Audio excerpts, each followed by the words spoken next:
خدا کوئی غم نہ دے سوائے غم خانوادہ آل محمد کے. اور بابا مقادیر لکھتے ہیں کہ حسین ایک ایک قیامت کا فکرہ کہتے جاتے ہیں اے اماں حسین مقتل میں جا رہا ہے, حسین کافلہ لے کے جا رہا ہے, اے اماں حسین اپنے بچے لے کے جا رہا ہے, اے اماں حسین واپس آئے گا. لیکن اماں وعدہ تو یاد ہے نا, اے اماں جب تم نے بلایا تھا میں چلا آیا تھا, اے اماں جب میں بلاؤں گا آپ چلی آنا. اللہ اکبر. خدا کوئی غم نہ دے سوائے مظلوم کربلا کے. ارباب مقادیر لکھتے ہیں کہ حسین اماں کی قبر سے رخصت ہوئے, یہ صبح نمودار ہوئی اور یہ عماریت تیار کی گئی, اور جب محفلیں تیار ہو گئی ایک ایک بی بی کو سوار کرایا گیا. اب میں آخری جملہ اور مجلس تمام کر رہا ہوں. اور محمد نے ایک ایک بی بی کو سوار کرایا, شہزاد قاسم نے ایک ایک بی بی کو سوار کرایا. کبھی جناب زینب سوار ہوتی ہے, کبھی جناب لیلا سوار ہوتی ہے, کبھی جناب ام کلثوم سوار ہوتی ہے. جب تمام بیویاں سوار ہو گئی اب حسین احوار کی طرف سے اور حسین سوار ہونا چاہتے ہیں تو نجام فرس کو اکبر نے تھاما, عباس سوار کرانے کے لیے آگے بڑھے. اب اگر آپ کیفیت سمجھ سکتے ہیں تو سنیے, حسین 2 مرتبہ رخصت ہوئے, ایک مرتبہ مدینے سے رخصت ہو رہے ہیں اور ایک مرتبہ خیمے سے رخصت ہو رہے ہیں. دونوں کے رخصت ہونے میں فرق یہ تھا کہ جب مدینے سے رخصت ہو رہے تھے تو عباس سوار کرا رہے تھے, اور جب خیمے سے رخصت ہو رہے ہیں تو زینب سوار. اللہ اکبر. لیجئے آخری جملہ مجلس تمام ہو گئی. ان دونوں سفر کے بنیادی فرق پر ہو, حسین جب خیمے سے رخصت ہو رہے تھے تو زینب سوار کرا رہی تھی. ایک بنیادی فرق اور بیان کروں تو یوں کہہ دوں کہ جب حسین مدینے سے رخصت ہو رہے تھے تو سکینہ محملوں میں تھی, جب خیمے سے رخصت ہو رہے تھے تو سکینہ سینے پہ تھی. تاریخ لکھی ہے کہ جملہ پہنچا ہے تو پھر جملہ کرتا چلو. جب حسین مدینے سے رخصت ہو رہے تھے تو اصغر رباب کی آغوش میں تھے, جب حسین خیمے سے رخصت ہو رہے تھے تو اصغر کربلا کی آغوش میں تھے. اور یہی وہ کیفیت تھی جنہیں بار بار حسین کہتے تھے اے مدینے کے رہنے والوں, حسین کا آخری سلام. یہ سن کر سغرا چلا بجاتی تھی اور چل کے کہتی تھی اماں کیا وطن واپس لاؤ گے, بیمار کو کس کے حوالے چھوڑے جاتے ہو, یہ آخری سفر ہے, بیمار منتظر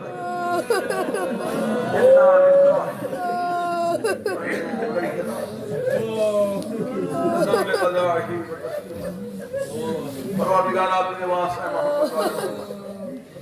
ہمارے اس مختصر سے سفر کو, یعنی اس مختصر سے ذکر کو, اس مختصر سے پرسی کو, اس مختصر سے گریے کو شرف مقبولیت عطا فرما. خدایا جہاں جہاں بھی شیعان حیدر اکبر عزاداران مظلوم کربلا جہاں جہاں بھی محبت سید الشہداء فرش عزا بچھایا گیا, اور جہاں جہاں بھی عزادار اور سوگوار اس غم کو منا رہے ہیں, خدایا تمام مومن و مومنات کو, تمام تر عزاداروں کو, تمام تر زمینی اور آسمانی آفات, شر دنیا اور شر شیطان سے محفوظ فرما. پروردگار آپ پرچم اسلام کو سربلندی عنایت فرما, دشمنان اسلام کو نشتہ نابود فرما. خدایا آخری واسطہ محمد والے محمد کا بالخصوص تیری بارگاہ میں یہ مخصوص ہوا جس بی بی نے اپنی زندگی کا تیرے دین کی حفاظت کے لیے کل سرمایہ قربان کر دیا. کل سرمایہ بہتر جانتے ہیں, اولاد سے بڑا سرمایہ کچھ نہیں ہوتا. زینب کے 2 لختے جگر اونو محمد, جس بی بی نے اپنے دونوں لختے جگر قربان کر دیے. آج اسی کے روزے اقدس پر ظالموں کا محاصرہ ہے. پروردگارہ بے بس ہے, لاچار ہے, تیری بارگاہ میں دعا ہوا خدایا ظالموں کو, ظالمانہ طاقتوں کو, ظالمانہ منصوبوں کو نیست و نابود فرما. پروردگارہ جلد سے دعا سے باب مہیا فرما کہ پھر سے بی بی کے روزہ اقدس کی زیارت سے اسی طرح ظاہر مشرف ہو سکے جس طرح مشرف ہوتے آئے.